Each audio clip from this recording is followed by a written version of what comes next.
私の専門は都市空間の社会学です。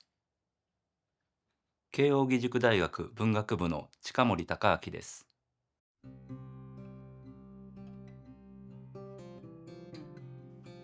私の研究は現代日本の都市空間の特徴を具体的なものやインフラの歴史に注目しながら読み解こうとするものです。その際、日常的な意識の中で背景化される図と字で言えば字のレベルに沈み込むようなものやインフラに注目するのが私の研究アプローチの特色です。例えば電柱。私たちは普段街中の電柱の存在を特に気に留めませんが、いざ建物や何かの写真を撮ろうとした時に電柱や電線が邪魔だなと気になったことはないでしょうか。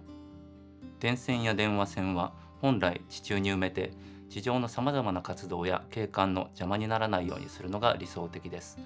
しかし日本の場合、急速な近代化と都市化の過程でとりあえず電柱を立て空中に電線や電話線を張り巡らせておいたのが現在でもそのままになっている状況です。しかも欧米では電柱はあくまで仮説的な設備という考えから木製であることがほとんどなのですが、日本の場合第二次大戦後木ではみすぼらしいという理由でコンクリートでしっかりとした電柱を大量生産し街中に設置してきました。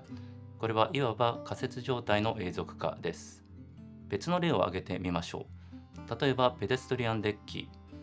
駅前の交通量の多い場所で歩行者に安全な通路を確保してくれる歩車分離のインフラとしてペデストリアンデッキは1970年代以降日本の都市空間に広まってきました。これもまた自動車の交通量が爆発的に増大した時代にとりあえずデッキをかけておけば歩車分離は果たせるという発想で生み出された設備で、ほとんどの場合は駅周辺の再開発プロセスで後付けをされたという点で仮説的な性格を持っています。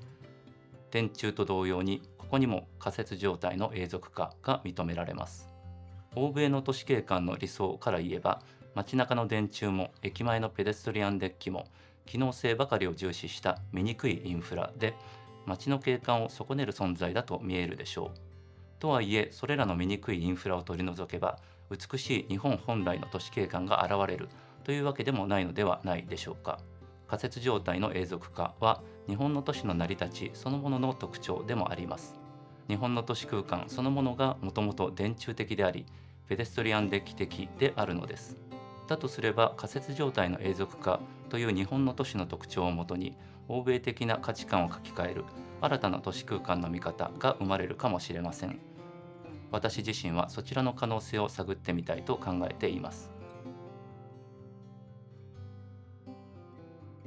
社会学というのは目の前の現実を眺める眼鏡を複数化して凝り固まったものの見方を解きほぐしてくれる学問だと考えています。眼鏡を複数手元に置くことで目の前の凡庸な都市空間を不思議な空間として眺め直すことの楽しさを多くの方に知っていただければと思います。